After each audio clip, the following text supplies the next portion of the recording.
السلام علیکم، خوش آمدید میرے چینل این علم پر۔ حضرت عمر فاروق رضی اللہ تعالی عنہ کی ولادت باسعادت عام الفیل کے 13 سال بعد ہوئی، جب نبی پاک صلی اللہ علیہ وآلہ وسلم پر وحی کا آغاز ہوا تو آپ کی عمر 27 سال تھی اور آپ نبوت کے 6 سال بعد 33 سال کی عمر میں ایمان کی دولت سے سرفراز ہوئے۔ آپ کا تعلق قریش کے قبیلہ عدی سے تھا۔ 8ویں پشت میں سلسلہ حضور پاک صلی اللہ علیہ وآلہ وسلم سے جا ملتا ہے۔ قبول اسلام سے قبل جاہلیت کے دور میں آپ جنگوں کے دوران، چاہے وہ قبیلوں کی جنگ ہو یا گھرانوں کی، آپ کو سفیر کی حیثیت سے بھیجا جاتا تھا۔ آپ بہت اچھے ڈیبیٹر تھے اور ناقد تھے، شعر و شاعری میں ایک مقام حاصل تھا۔ آپ پہلوانی کا شوق رکھتے تھے اور میلوں میں مقابلوں میں شرکت کرتے تھے۔ عرب کے بہت کم لوگ پڑھے لکھے تھے، مگر ان پڑھے لکھے لوگوں میں آپ رضی اللہ تعالی عنہ کا بھی شمار ہوتا تھا۔ اسلام قبول کرنے سے پہلے آپ رضی اللہ تعالی عنہ ایک دفعہ نبی پاک صلی اللہ علیہ وآلہ وسلم کا پیچھا کرتے ہوئے خانہ کعبہ تک آئے۔ آپ صلی اللہ علیہ وآلہ وسلم نے خانہ کعبہ پہنچ کر نماز پڑھنا شروع کر دی۔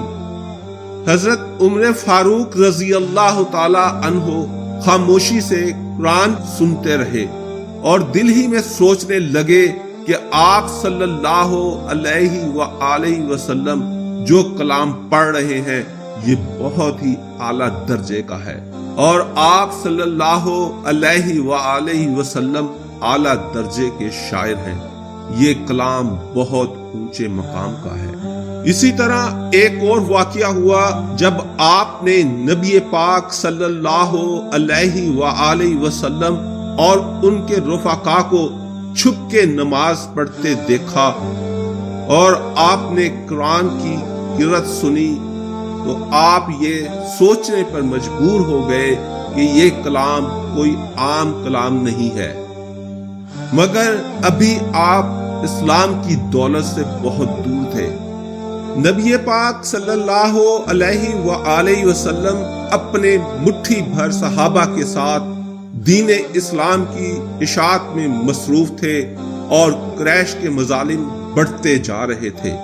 ایسے میں نبی پاک صلی اللہ علیہ وآلہ وسلم کے لب پاک سے دعا نکلی، اے اللہ، حضرت عمر فاروق یا عمر بن ہشام جس کی کنیت ابو جہل تھی، دونوں میں سے کسی ایک کے دل کو اسلام کے نور سے منور فرما دے۔ اس دعا کے چند دن بعد ہی حضرت عمر فاروق رضی اللہ تعالی عنہ گھر سے نکلے کہ آج میں نعوذ باللہ نبی پاک صلی اللہ علیہ وآلہ وسلم کا خاتمہ کر کے رہوں گا۔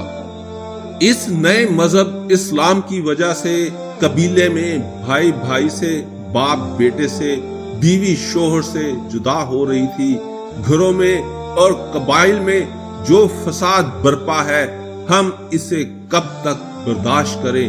تو کیوں نہ جو اس فساد کا سبب ہے اس کو ختم کر دیا جائے، بعد میں جو ہوگا دیکھا جائے گا۔ آپ صلی اللہ علیہ وآلہ وسلم قریش کے معزز قبیلے بنو ہاشم سے تھے اور پورا قبیلہ آپ کی پشت پر تھا۔ اگر آپ صلی اللہ علیہ وآلہ وسلم کو کچھ ہوتا تو یقیناً بنو ہاشم والے اٹھ کھڑے ہوتے اور قبیلوں میں ایک جنگ چھڑ جاتی، اور اس جنگ و جدل کے اثرات ان کے تجارت پہ بھی پڑتے، اور باہر سے جو قافلے تجارت کی غرض سے آتے ہیں ان کے اوپر بھی ایک نیگیٹو امپیکٹ جاتا۔ یہی وجہ تھی کہ اس وقت قریش کے لوگ انتہائی قدم اٹھانے سے گریزاں تھے۔ مگر حضرت عمر رضی اللہ تعالی عنہ سب کچھ پشے پشت ڈال کر فیصلہ کر کے نکلے تھے، مگر راستے میں ہی اپنی بہن اور بہنوئی کے بارے میں خبر ملی کہ دونوں مسلمان ہو چکے ہیں، تو وہیں سے بہن کے گھر کی طرف روانہ ہو گئے۔ بہن کے گھر پہنچے تو قرآن پڑھنے کی آواز آئی، شدید غصے میں تھے اور اپنی بہن پر تشدد کیا، مگر جلد ہی اپنی غلطی کا احساس ہونے پر نادم ہوئے اور فرمائش کی کہ مجھے بھی سناؤ جو تم پڑھ رہے تھے۔ کلام الہی کے الفاظ نے پتھر دل کو موم کیا اور آپ نے نبی پاک صلی اللہ علیہ وآلہ وسلم کے پاس حاضر ہو کر اسلام قبول کر لیا۔ حضرت عمر کے اسلام قبول کر لینے کے بعد مسلمانوں کو بیت اللہ شریف میں نماز پڑھنے کا حوصلہ ملا۔ وہی کفار جو ہر وقت مسلمانوں پر ظلم و ستم کرتے تھے اب دبک گئے۔ ہجرت کے موقع پر آپ رضی اللہ تعالی عنہ علل اعلان نکلے، اپنے ہتھیار اٹھائے اور مسجد الحرام میں آئے۔ اس وقت قریش کے بڑے بڑے سردار وہاں موجود تھے۔ آپ نے خانہ کعبہ کے 7 چکر لگائے، پھر مقام ابراہیم کے پاس آ کر 2 رکعت ادا کی۔ اس کے بعد آپ باری باری ہر سردار کے پاس آئے اور کہا جو چاہتا ہو کہ جس کی ماں اس کو روئے یا اس کی بیوی بیوہ ہو جائے یا اس کے بچے یتیم ہو جائیں، آئے اور مقابلہ کر لے۔ یہ کہہ کر آپ علل اعلان ہجرت کر گئے۔ حضور پاک صلی اللہ علیہ وآلہ وسلم حضرت عمر بن خطاب رضی اللہ تعالی عنہ کے بارے میں فرماتے ہیں کہ اے خطاب کے بیٹے، جس راستے سے آپ چلتے ہو اس راستے سے شیطان کنی کترا جاتا ہے، یعنی وہ آمنا سامنا کرنے کی طاقت نہیں رکھتا۔ اسلام سے پہلے جتنی امتیں گزری ہیں ان میں محدث ہوتے تھے، میری امت کا محدث حضرت عمر فاروق ہیں۔ یاد رہے محدث کا مطلب ہے جس سے اللہ کلام کرے، یعنی اللہ کی طرف سے الہام ہوتا ہو۔ آپ رضی اللہ تعالی عنہ کی شان کے کیا ہی کہنے، آپ ہی کی خواہش پر پردے والی آیات کا نزول ہوا اور پردہ دین کا حصہ بنا۔ اسی طرح کہ تقریباً 21 واقعات کا ذکر آتا ہے کہ ادھر حضرت عمر فاروق نے اپنی خواہش کا اظہار کیا اور ادھر سے قرآنی آیات کا نزول ہو گیا۔ حضرت ابو بکر صدیق رضی اللہ تعالی عنہ کے دنیا سے رخصت ہونے کے بعد حضرت عمر فاروق رضی اللہ تعالی عنہ کی خلافت کا آغاز ہوا۔ سابق خلیفہ کے دور میں مرتدین، منکرین زکوٰۃ اور جھوٹے نبیوں کے فتنوں کو اکھاڑ پھینکا گیا اور اسلامی فتوحات کا آغاز ہوا۔ 13 ہجری تک اسلامی فوجیں عراق اور شام پر حملہ آور ہو کر کئی علاقوں میں پھیل چکی تھیں۔ ابھی ان فتوحات کا آغاز تھا کہ خلیفہ وقت کا انتقال ہو گیا۔ یوں ان فتوحات کا سلسلہ عمر فاروق رضی اللہ تعالی عنہ کے دور میں آگے بڑھا۔ حضرت عمر فاروق کے دور حکومت میں 22 لاکھ مربع میل کا علاقہ فتح کیا گیا۔ اسلامی حکومت اور حضرت عمر فاروق کا خوف اور دھاک کیسر و کسرا پر بیٹھ چکی تھی۔ ایمان کی بلندی کا یہ عالم کہ صحابہ کرام جب یہ کہنے لگے کہ حضرت خالد بن ولید رضی اللہ تعالی عنہ جس لشکر میں ہو وہ ناقابل شکست ہے، تو آپ نے فوراً خالد بن ولید رضی اللہ تعالی عنہ کو سبق دوش کر کے واپس بلوا لیا تاکہ صحابہ کو معلوم ہو سکے فتح اور شکست صرف اللہ کی طرف سے ہے۔ خالد بن ولید رضی اللہ تعالی عنہ عہدہ چھوڑ کر واپس آتے ہیں اور خلیفہ وقت سے کہتے ہیں آپ کا حکم سر آنکھوں پہ، جہاد پہلے بھی اللہ کے لیے تھا اور آئندہ بھی جب بھی موقع ملا تو اللہ ہی کے لیے ہوگا، آپ میرے لیے جو فیصلہ کریں مجھے منظور ہے۔ آپ کے دور خلافت میں ہجری سال کا آغاز مجرموں کے لیے جیل خانے، ڈاک کا نظام، مسلمانوں کے لیے وظائف، پولیس کا محکمہ، عدالتی نظام، فوجی چھاونیوں کا بننا، آب پاشی کا نظام، معذوروں اور دودھ پیتے بچوں کے لیے وظائف کا نظام، اور اس کے علاوہ بہت سے ایسے نظام ہیں جن کا آغاز ہوا۔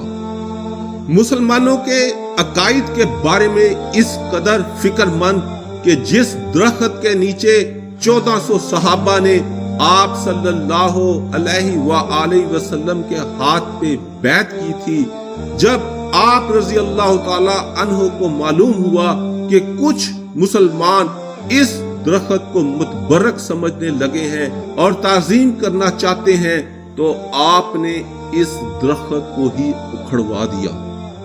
رعایا کے مال کی اس قدر فکر کہ بیت المال سے ایک اونٹ بھاگ گیا تو تپتی دھوپ میں حضرت عمر فاروق رضی اللہ تعالی عنہ خود اس اونٹ کو ڈھونڈنے نکلے کہ مسلمانوں کا مال ضائع نہیں ہونے دوں گا۔ مصر میں عمر بن عاص گورنر کے بیٹے نے ایک قبطی مصری کا گھوڑا آگے نکلنے پر اسے چابک سے مارا اور کہا کہ میں تو عزت والوں کا بیٹا ہوں، تمہاری جرت کیسے ہوئی کہ تم مجھ سے آگے نکلو۔ قبطی حضرت عمر فاروق رضی اللہ تعالی عنہ کے پاس حاضر ہوا اور آپ رضی اللہ تعالی عنہ نے عمر بن عاص اور ان کے بیٹے کو بلوا لیا اور تحقیق کرنے کے بعد قبطی کو چابک دیا اور کہا مارو اس عزت والے کے بیٹے کو، اور کہا یہ چابک گورنر کے سر پہ بھی رکھو کیونکہ اس کے بیٹے کو یہ جرت باپ کے عہدے کی وجہ سے ملی ہے۔ آپ کے ایمان کی عظمت کا اندازہ اس بات سے لگائیں کہ ننگی زمین پر بیٹھے رو رہے ہیں۔ پوچھنے والا پوچھتا ہے اے امیر المومنین کیوں روتے ہیں؟ آپ زمین سے ایک دھاگا اٹھا کے کہتے ہیں کاش میں یہ دھاگا ہوتا، میں پیدا ہی نہ ہوا ہوتا، میں قیامت کے دن کا حساب کیسے دوں گا۔ سادگی کی انتہا یہ کہ ننگی زمین پر اینٹ کو سرہانہ بنا کر سو جاتے تھے۔ مصر فتح ہونے پر مصر کے لیے روانہ ہوئے تو سواریاں کم تھیں۔ فیصلہ ہوا کبھی خلیفہ وقت سواری کریں گے تو کبھی غلام سواری کرے گا۔ اسی طرح سفر کٹا۔ مصر میں داخل ہونے لگے تو حضرت عمر فاروق رضی اللہ تعالی عنہ پیدل چل رہے تھے اور غلام سوار تھا۔ حالت یہ تھی کہ جوتا آپ نے اپنے کندھے پر لٹکا رکھا تھا اور پیدل چل رہے تھے۔ سیدنا سعد رضی اللہ تعالی عنہ نے کہا کہ آپ تھک گئے ہیں، چہرہ گرد آلود ہو چکا ہے اور یہ جوتا آپ رضی اللہ تعالی عنہ نے کاندھوں سے لٹکا رکھا ہے، لوگ کیا سوچیں گے کہ انہیں کوئی مینرز نہیں ہے۔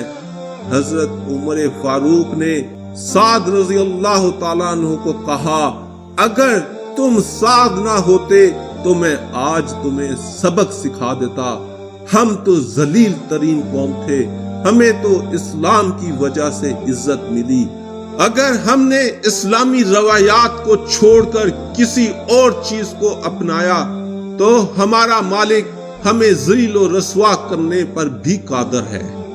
حضرت عمر فاروق رضی اللہ تعالی عنہ نے اپنے دور خلافت میں مدینہ میں غیر مسلموں پر داخلے پر پابندی لگا رکھی تھی۔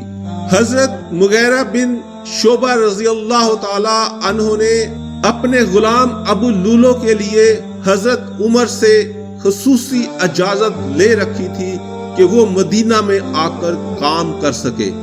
یہ غلام ایک دفعہ حضرت عمر فاروق رضی اللہ تعالی عنہ کے پاس مغیرہ بن شعبہ رضی اللہ تعالی عنہ کی شکایت لے کر آیا کہ آپ اس غلام سے بہت زیادہ ٹیکس لیتے ہیں، لیکن حضرت عمر فاروق رضی اللہ تعالی عنہ نے مکمل تحقیق کرنے کے بعد اس شکایت کو درست قرار نہ دیا۔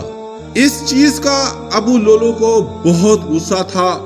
چند دن کے بعد ہی ابو لولو نے فجر کی نماز کے دوران آپ رضی اللہ تعالی عنہ پر قاتلانہ حملہ کیا۔